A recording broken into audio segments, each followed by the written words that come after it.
What's going on, everybody? Welcome back to this episode of G4 Outdoors. Today we're going to be doing a complete rebuild on the Ruger 1022. These next series of videos we're going to be installing Vortex, Wooks, Tandem Cross, Kid, and CV Life. Stick around. Hope you enjoy the series. Well, here's a little story about two friends that came together, and we started up a YouTube just to talk about whatever. We're on a boat catching big bass and smashing them cats, from review videos to just making you laugh. Cause we got guns, we got knives, we got fishing, we got hunting, we got everything you like, so hit that subscribe button. We're in the outdoors, doing things that we love. We're talking guitars, girls, green grass, and guns. What's going on, guys, and welcome back to our little playlist on the custom Ruger 1022 build. We just got done doing the Tandem Cross Manicore trigger. This isn't about that, but I want to let you know, fantastic trigger. But yeah, the Manicore trigger, it's phenomenal. If you guys want to check it out, check them out at Tandem Cross. But in this video, we're going to be installing a Kid innovative design. This is an 18-inch black bead blasted spiral fluted. We're talking threaded bull barrel for the Ruger 1022. It looks cool. It's going to look awesome with the gun plus the chassis I got going for that you guys will see in a later video. But let's get into that. It comes in this little, Christmas morning wrapping paper tube. Something I do like that I kind of oversought the first time I kind of checked this out. It's got these little rubber bands on it right here, right?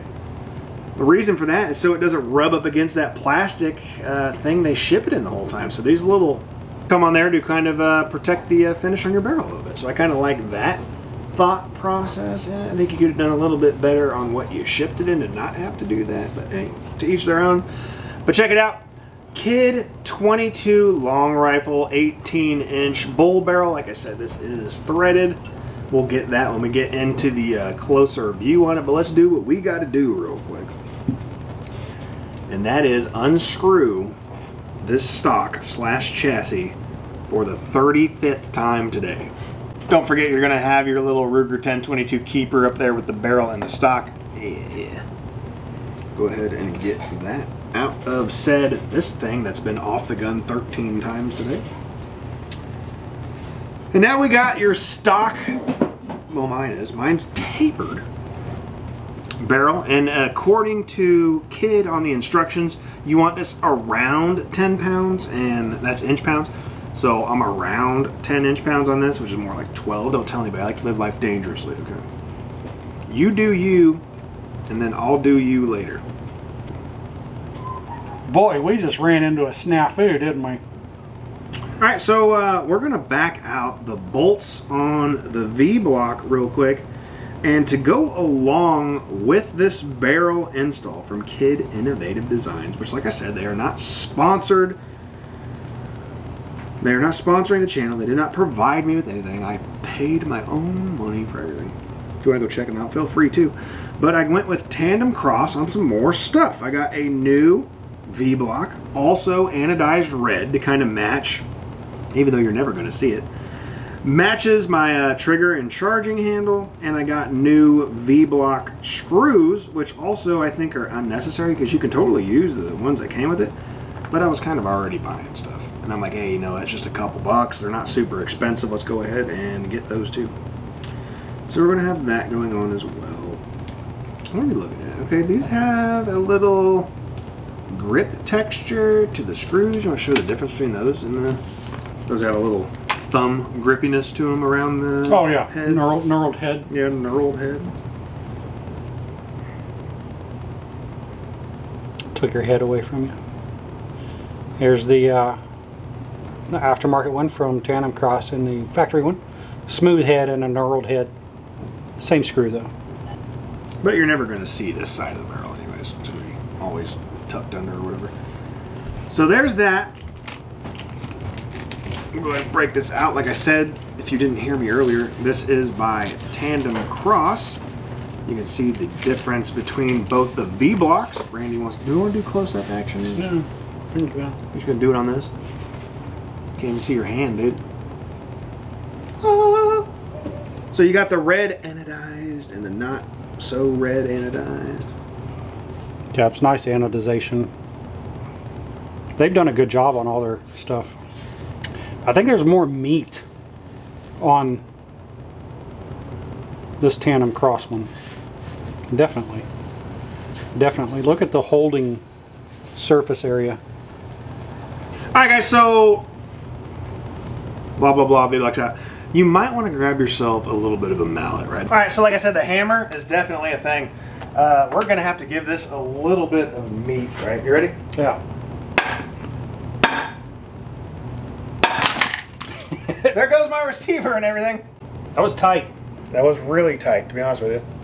What I don't like is that stock Ruger 1022 paint job. Well, they painted inside. They painted a little bit on the inside, which I have a feeling is why this barrel was a nightmare to get out of the receiver.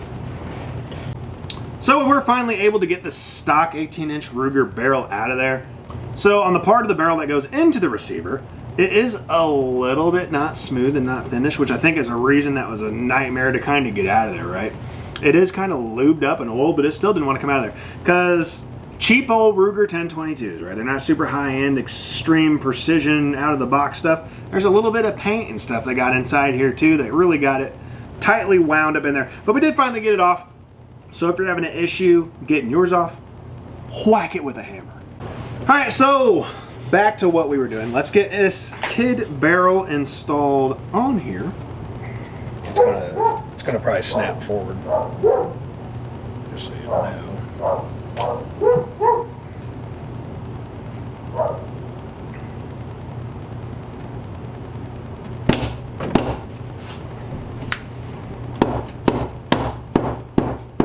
do. I feel bottomed out there. That'll do. So as you guys saw, we had to give it a few whacks, right? I think the issue, I mean, obviously it's machined the way it needs to be machined, but a little bit of paint inside that area from when they painted this receiver is kind of gumming stuff up in there a little bit. And if you guys are going to install the V-block from Tandem Cross, the stock V-block is 100% symmetrical. The new machined one, obviously for more precision fit, is a little bit different. But it has a pointed end that's like a sharp edge and one that has like a little bit flatter of an end. You want that flatter end to go against your barrel. And then you start putting screws and stuff. And these, like I said, are 10 inch-pounds, so we're gonna guesstimate. And the reason why we're guesstimating is I told him he needs to go out and get a torque wrench in the screwdriver variant. But the driver is way too fat to fit onto the screws and not scratch up the barrel. So, but this is the only thing that this hasn't worked on, just because of the tight angle. And this is like, what, 10 inch-pounds? Like, what's the point? By far, worst install video. You don't know what the fuck we're doing, we're just doing it.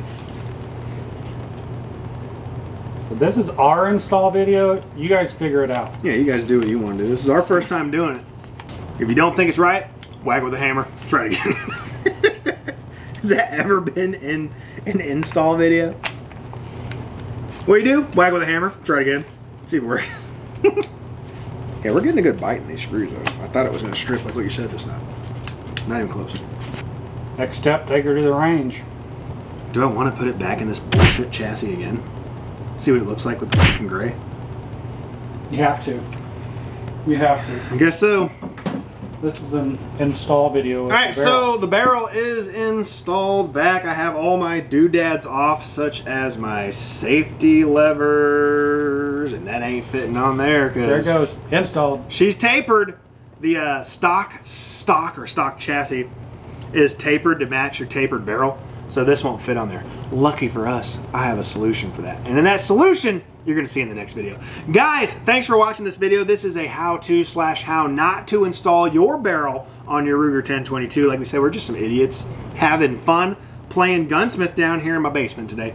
So yeah, next video, we're installing a new chassis. Video after that, we're putting a Vortex optics on this. So stay tuned, guys. Thanks for watching this video. If you like the way this barrel looks or you think you need something similar, go check out Kid Innovative Designs if you're looking for a barrel similar to this, guys. We'll see you in the next one. I'm out. Monday, Tuesday, Wednesday, Thursday. I just dream of fishing while I'm going through my workday. I listen to my boss, though he's driving me berserk. Damn it, I can't take much more because my brain is really hurting. And now the bank is always calling and I don't know what to do. And I haven't bought a crankbait since like 1992. But the bass are out.